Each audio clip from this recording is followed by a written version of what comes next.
ओम शांति। वर्तमान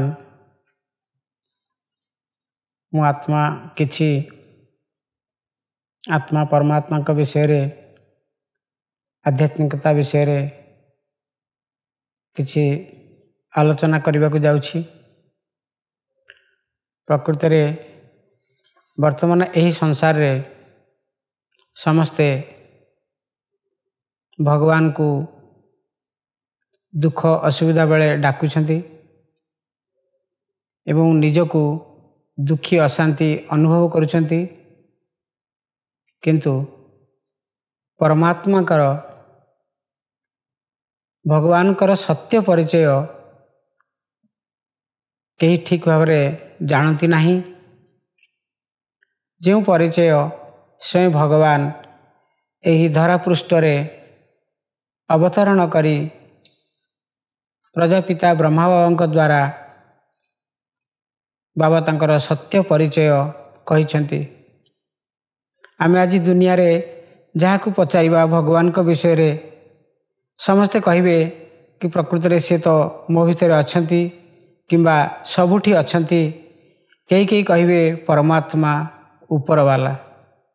किंतु आमे ए सब विषय रे केमिति सत्यासत जानिबा कि भगवान किए एवं केउठी अछंती।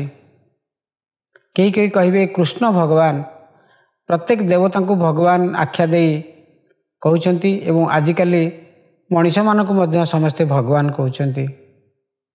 किंतु प्रकृति रे आमे अनुभव करिबा आग सर्वप्रथमे भगवान को जानिबा पूर्वरु बा परमात्मा को जानिबा पूर्वरु आमे निजे किए जानिबा दरकार। तेणु आमे निजे निजको बुझिबा कि आमे एक चेतन शक्ति ज्योतिर्बिंदु आत्मा। यही सृष्टि ये संसार गोटे विराट ड्रामा खेल चली। यही विश्व नाटक रे आमे आत्मा माने यही सृष्टि रूपक रंगमंच रे शरीर रूपक वस्त्र को परिधान करी दुख सुखर पाठ बजाउछे। कह जाइछि यही संसार रे सर्वश्रेष्ठ प्राणी मनुष्य आत्मा। प्रकृति रे आमे सर्वश्रेष्ठ प्राणी सत, किंतु ये सर्वश्रेष्ठ प्राणी मनुष्य आज सबुठारु दुखी अशांति मृत्युर भय एवं नाना प्रकार अभाव असुविधा र सम्मुखीन करी शेषरे से भगवान को डाकुचंती एवं से परमात्मा कर परिचय और प्राप्तिर अभावरु से आज दुख अशांति रे रहिछंती। तेणु आमे यही प्रजापिता ब्रह्मा कुमारी ईश्वरीय विश्वविद्यालय ज्ञान द्वारा आमे जानिले अनुभव कले प्रकृति रे आमे एक एक चेतन शक्ति ज्योतिर्बिंदु आत्मा जे के शरीर को परिचालना करुछि। आमे आत्मा यही शरीरर दुई भ्रूलतार कुटीर भाग्य रे बा ये मस्तक रे विराजमान करिछु। आमे ज्योतिर्बिंदु आत्मा। ओडिया रे एक कथा अछि, भ्रुकुटी मध्यरे अना त्रिकुटे उड़ुछि बाना, हजिले परम सुना आउ पाइकी आउ एणिकी रे मन भूलु काहेकी। प्रकृति रे आमे समस्ते एक एक ज्योतिर्बिंदु आत्मा एवं निजको न जानी एवं निजर आमे कोठे संसार को आसीछु, हमर लक्ष्य कौन, भगवान किए, एई सब विषय आमे क्लियर जानी नथिबा कारणरू एई संसार रे आमे जन्म मरण चक्र रे आसी भटकुछे एवं माया द्वारा परिचालित होउछे। माया जे कि रावण अर्थात काम क्रोध लोभ मोह अहंकार एई माया रे वशीभूत हो जाइछे। तेणु परस्पर आत्मा आत्मा भाई भाई बुझिवा परिवर्ते आमे देह अभिमान रे आसी जाइछे। ए देह अभिमान ही समस्त दुख अशांति और चिंतार मूल कारण। देह अभिमान रु विकार उत्पन्न होता है, काम क्रोध लोभ मोह अहंकार। जहाँ हेउ यही ज्ञान विषय रे आमे जानिले परमात्मा का विषय रे सत्य परिचय पाइले आमे पुणी निजर प्रिय धाम अर्थात मुक्ति धाम को फेरी जिबा। से मुक्ति धाम केउठी ताहा भी जानिबा दरकार एवं मुक्ति किए देला वाला से भगवान प्रकृति रे किए तांकर परिचय कौन ଏହାକୁ ଆମେ ନିହାତି ଭାବରେ ଜାଣିବା ଦରକାର। କୁହାଯାଇଛି ବ୍ରହ୍ମା ଦେବତାୟ ନମ, ବିଷ୍ଣୁ ଦେବତାୟ ନମ, ଶିବ ପରମାତ୍ମାୟ ନମ।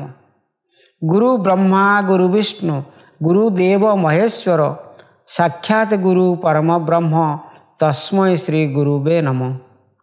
ସେହି ସାକ୍ଷାତ ଗୁରୁ ପରମାତ୍ମା ଯିଏ ସର୍ବଶକ୍ତିବାନ, ଯିଏ ଉପରବାଲା, ତାଙ୍କର ସେ ଜନ୍ମ ମରଣ ଚକ୍ରରେ ଆସନ୍ତିନି। ସେ ନିରାକାର ପରମ ବ୍ରହ୍ମ, ପରମ ପିତା ପରମାତ୍ମା। ତାଙ୍କର ଧାମ ହେଲା ବ୍ରହ୍ମଲୋକ ଉପରେ। ଗୀତାରେ ବି ଶ୍ଲୋକ ରହିଛି, ନ ତଦା ଭାସଇତି ସୂର୍ଯ୍ୟ ନ ଶଶାଙ୍କ ପାବକା, ଯଦ୍ଗର୍ତ୍ତା ନବର୍ତ୍ତନ୍ତି ନିତେ ତଦ୍ଧାମ ପରମ ମମ। ଅର୍ଜୁନକୁ ବୁଝାଇଥିଲେ, ସେ କହିଥିଲେ ଯେଉଁଠି ଚନ୍ଦ୍ର ସୂର୍ଯ୍ୟର କିରଣ ପ୍ରକାଶ କରିପାରେ ନାହିଁ, ଯେଉଁଠି କୌଣସି ବ୍ୟକ୍ତି ବସ୍ତୁ ବା ବୈଭବର ଦେଖା ନଥାଏ, ସେହି ବ୍ରହ୍ମଲୋକର ନିବାସୀ। ଏବଂ ଯୀଶୁଖ୍ରୀଷ୍ଟ କହିଥିଲେ God is light, I am son of God. ଆମେ ସମସ୍ତେ ସେହି ପ୍ରଭୁ ପିତା ପରମାତ୍ମାଙ୍କର ସନ୍ତାନ। ଆମେ ସବୁ ଗୋଟିଏ ଗୋଟିଏ ଆତ୍ମା। ସେହି ବ୍ରହ୍ମଲୋକରୁ, ସେହି ପରମଧାମରୁ ଏହି ଧରାପୃଷ୍ଠରେ ଅବତରଣ ହୋଇ ଏ ସୃଷ୍ଟିରୂପକ ରଙ୍ଗମଞ୍ଚରେ ଆମେ ଦୁଃଖ ସୁଖର ପାର୍ଟ ବଜାଉଛେ। ପରମାତ୍ମା, ଆତ୍ମା ଆଉ ଏହି ପାଞ୍ଚ ପ୍ରକୃତି, ଏହା ଅନାଦି ଅବିନାଶୀ। ଏ ବିଶ୍ୱ ବ୍ରହ୍ମାଣ୍ଡ ଅନାଦି ଅବିନାଶୀ। ଏହାକୁ ଆମେ କେବେ କହିପାରିବାନି କି ଏ ବିଶ୍ୱ ବ୍ରହ୍ମାଣ୍ଡ କିଏ ରଚନା କଲେ, କାହିଁକି ରଚନା କଲେ। କୁହାଯାଇଛି ହିଷ୍ଟ୍ରି ଇଟସେଲ୍ଫ ବି ରିପିଟ୍, ଇତିହାସର ପୁନରାବୃତ୍ତି ହେଉଛି। ଯେମିତି କୁହାଯାଇଛି ଗଛ ଆଗ କି ମଞ୍ଜି ଆଗ ଆମେ କହିପାରିବାନି।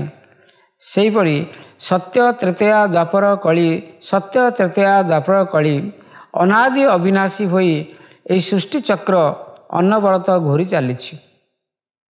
ତେଣୁ ପ୍ରଥମେ ସତ୍ୟ, ତାପରେ ତ୍ରେତୟା, ତାପରେ ଦ୍ୱାପର, ତାପରେ କଳିଯୁଗ।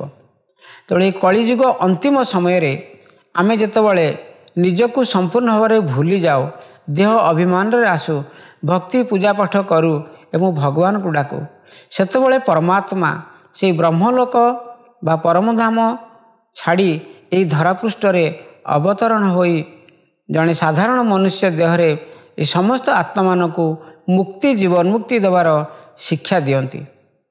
ତେଣୁ ଆମେ ଏଇଟା ନିଶ୍ଚିତ ଭାବରେ ଅନୁଭବ କରିବା, ସେ ପରମାତ୍ମା ଯିଏକି ପରମ ଜ୍ୟୋତି, ଦିବ୍ୟ ଜ୍ୟୋତି, ମହାଜ୍ୟୋତି, ଅଖଣ୍ଡ ଜ୍ୟୋତି, ନବଜ୍ୟୋତି, ବ୍ରହ୍ମଜ୍ୟୋତି, ଆମେ ତାଙ୍କୁ ଉପରବାଲା କହିଛେ। କିନ୍ତୁ ସେ ଉପରବାଲା ହେଲେ ମଧ୍ୟ ଏହି ତଳକୁ ସୂକ୍ଷ୍ମରେ ଆସି ଏ ବିଶ୍ୱ ବ୍ରହ୍ମାଣ୍ଡକୁ ସେ ପରିଚାଳନା କରନ୍ତି। କିନ୍ତୁ ଏବେ ଏହି କଳିଯୁଗ ଅନ୍ତିମ ସମୟରେ, ଏ ସଙ୍ଗମ ଯୁଗରେ ଜଣେ ସାଧାରଣ ମନୁଷ୍ୟ ଦେହରେ ଦିବ୍ୟ ପରକାୟା ପ୍ରବେଶ କରି ତାଙ୍କରି ଦ୍ୱାରା ଏହି ଧରାପୃଷ୍ଠରେ ସ୍ୱର୍ଗ ସତ୍ୟଯୁଗ ରଚନା କରୁଛନ୍ତି। ତେଣୁ ଆମେ ଏହି ବାବାଙ୍କର ଜ୍ଞାନକୁ ଆମେ ହୃଦୟଙ୍ଗମ କରିବା, ଅନୁଭବ କରିବା। ଆମେ ନିଜକୁ ଆତ୍ମା ବୋଲି ବୁଝି ସେହି ପରମାତ୍ମାକୁ ମନେ ପକାଇଲେ ଆମର ଜନ୍ମ ଜନ୍ମାନ୍ତରର ବିକର୍ମ ତଥା ପାପ କଟିବ ଏବଂ ଆଗକୁ ଆଉ ପାପ ହେବ ନାହିଁ। ତେଣୁ ଆମେ ଜ୍ଞାନୀ ଯୋଗୀ ହେଲେ, ପୁଣି ଆମେ ପବିତ୍ର ବ୍ରାହ୍ମଣ ହେଲେ, ପୁଣି ଆମେ ଫରିସ୍ତା ହୋଇ ଦେବୀ ଦେବତା ହୋଇପାରିବା। ତେଣୁ ଆମର ଏହି ପ୍ରଜାପିତା ବ୍ରହ୍ମାକୁମାରୀ ଈଶ୍ୱରୀୟ ବିଶ୍ୱବିଦ୍ୟାଳୟର ଲକ୍ଷ୍ୟ, ଏମ୍ ଅବଜେକ୍ଟ ହେଲା ମନୁଷ୍ୟରୁ ଆମେ ଦେବୀ ଦେବତା ହେବା। ତେଣୁ ଯେଉଁମାନେ ଭକ୍ତି ପୂଜାପାଠ ଦ୍ୱାରା ଭଗବାନଙ୍କୁ ପ୍ରକୃତରେ ଖୋଜୁଥିବେ, ସିଏ ଏହି ଜ୍ଞାନ ଦ୍ୱାରା, ଏହି ଆତ୍ମା ପରମାତ୍ମାଙ୍କର ଜ୍ଞାନ ଦ୍ୱାରା ସେ ନିଶ୍ଚୟ ବୁଝିପାରିବେ କି ପ୍ରକୃତରେ ପ୍ରଜାପିତା ବ୍ରହ୍ମାକୁମାରୀ ଈଶ୍ୱରୀୟ ବିଶ୍ୱବିଦ୍ୟାଳୟ ଦ୍ୱାରା ପରମାତ୍ମା ଆସି ଏହି ଧରାପୃଷ୍ଠରେ ଗୁପ୍ତରେ ଦିବ୍ୟ ରଚନା କରୁଛନ୍ତି, ସ୍ୱର୍ଗ ରଚନା କରୁଛନ୍ତି। ଆହୁରି ଗୋଟେ ସୁନ୍ଦର ଶ୍ଲୋକ ରହିଛି ଯେ ଭଗବାନ କହିଛନ୍ତି, ନା ହମ୍ ତିଷ୍ଠାମି ବୈକୁଣ୍ଠେ ଯୋଗିନାଂ ହୃଦୟ ନଚ, ମଦ୍ଭକ୍ତା ଯତ୍ର ଗାୟନ୍ତି ତତ୍ର ତିଷ୍ଠାମି ନାରଦ। ସେ କହିଛନ୍ତି ମୋର ଭକ୍ତମାନେ ଯେଉଁଠି, ମୁଁ ବୈକୁଣ୍ଠରେ ନଥାଏ କି ଯୋଗୀମାନଙ୍କର ହୃଦୟରେ ନଥାଏ। ମୋ ଭକ୍ତମାନେ ଯେଉଁଠି ମୋତେ ମନେ ପକାନ୍ତି, ମୁଁ ସେଇଠାରେ ପହଞ୍ଚେ, ତାଙ୍କର ଦୁଃଖ ଦୂର କରେ ବା ତାଙ୍କ କଥାଟାକୁ ବୁଝେ। ପୁଣି ସେହି ବ୍ରହ୍ମଲୋକକୁ ପରମାତ୍ମା ଫେରିଯାଆନ୍ତି। ତେଣୁ ପରମାତ୍ମା ବା ଭଗବାନଙ୍କର ଦିବ୍ୟ ଲୋକ ବା ହେଡ଼କ୍ୱାର୍ଟର ସେଇ ପରମଧାମ ବ୍ରହ୍ମଲୋକ। ସେଇ ବ୍ରହ୍ମଲୋକରେ ଥାଇ ମଧ୍ୟ ସେ ସାରା ବିଶ୍ୱ ବ୍ରହ୍ମାଣ୍ଡକୁ କଣ୍ଟ୍ରୋଲ କରୁଛନ୍ତି, ତାଙ୍କର ଶକ୍ତି ଅଛି। से परमात्मा को कहुई सर्वशक्तिमान अलमाइटी अथॉरिटी। सी हेले निराकार ज्योतिर्बिंदु रूपरे बिंदु हेले मध्य सर्वगुणरे सिंधु तथा सागर अटंती। से भली आत्मा है ज्योतिबिंदु किंतु आत्मार अति सूक्ष्म आत्मा भितर मध्य ए सृष्टि नाटकर दुख सुखर अभिनय कल्प कल्पर से आत्मा भितर सब प्रकार अभिनय भरी ही रही। जमती गोटे उद्भिदर मंजी भितर आउ गोटे गछ लुचिक रही थाए एवं आउरी अनेक गछ भी लुचि रही था। आम जिते थर से मंजी की संग्रह करी पुणी गछ लगेबा से आउ थे पुणी सृष्टि होता है गछ। सेमती आत्मा भितर ये सब सृष्टिर अनादि कालरू ज्ञान सृष्टि चक्र ज्ञान भरी ही रही। आत्मा माने जिते जन्म मरण चक्र आसती से धीरे धीरे तांकर अभिनय करला भितर तांकर आत्मविस्मृति हो जाए से माने देह अभिमान रे आसती एवं से भगवान को खोजती। तेणु जो भगवान जी परमात्मा समस्त मनुष्य आत्मा पिता supreme father of all souls. तेणु सृष्टि नाटकर ड्रामार डायरेक्टर जी परमात्मा सीए यही धरापृष्ठ को कलिजुगर अंतिम समय रे बा ड्रामार शेष समय रे दिव्य अवतरण करी तांको भितर जो आध्यात्मिक ज्ञान शक्ति रही सी ताकू प्रयोग करी आम संसार को सी पुणी आउ थे नुआ रूप देवाई बा समस्त आत्मा मानक मुक्ति जीवन मुक्ति देवाई यही धरापृष्ठ रे दिव्य अवतरण होइछि। तेणु वर्तमान समस्ते जानिबा दरकार एवं बुझिबा दरकार अनुभव करिया दरकार जे परमात्मा सी हेले परम ज्योति दिव्य ज्योति सूक्ष्म रे एवं गुप्त रे आसीछंती एही धरापृष्ठ को। परमात्मा को आमे कहते गुप्तेश्वर मुक्तेश्वर पापकटेश्वर दुख हटेश्वर परमेश्वर ज्ञानेश्वर सर्वशक्तिवान। तेणु से परमात्मा निराकार से शिव बाबा से धरापृष्ठ रे आमको दिव्य ज्ञान जोगर शिक्षा देउछंती।